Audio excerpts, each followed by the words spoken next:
Había unha vez, nun lugar non moi afastado daqui, 3 irmáns porquiños que vivían coa súa mamá.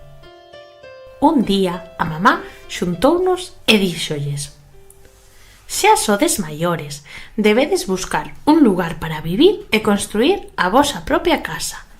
Pero coidado, alá no bosque vive un lobo e debedes protexervos del».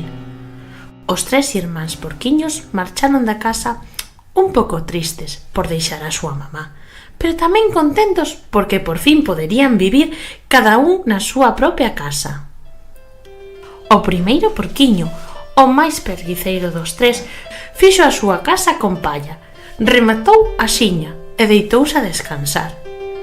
Mentres, o segundo, algo máis traballador, fixo a de madeira. En canto rematou, tamén se deitou a descansar xunto ao seu irmán.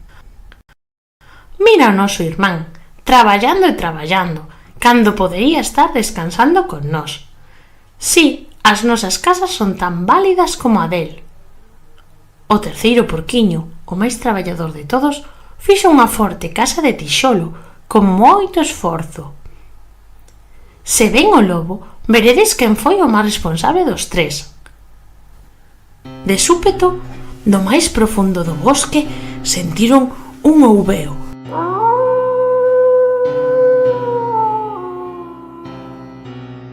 Os 3 foron correndo apurados e agocháronse nas súas casas.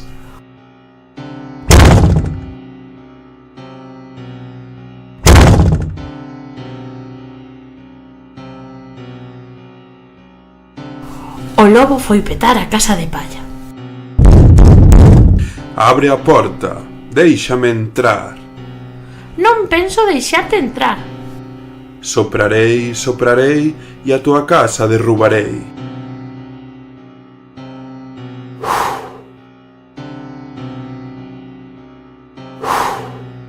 E soprando, soprando, derrubou a casa de palla. O porquiño, moi asustado, foi correndo a agocharse na casa de madeira do seu irmán. Abride a porta, deixádeme entrar. Non pensamos deixarte entrar.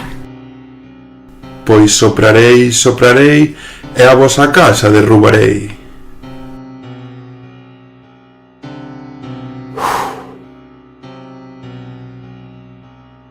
E soprando, soprando, derrubou a casa de madeira. Os porquiños, moi asustados, foron correndo a agocharse na casa de tixolo do seu irmán.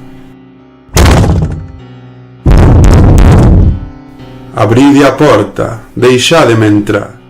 Non pensamos deixarte entrar.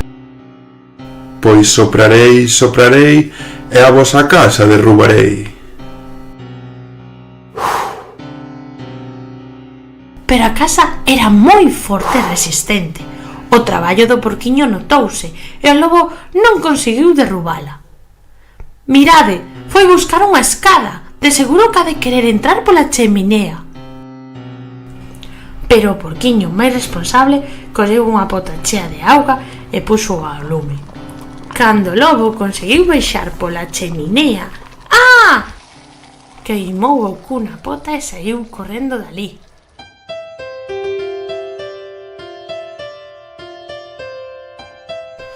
Vedes o que pasou? Menos mal que eu traballei arreo e vos salvei das gadoupas do lobo.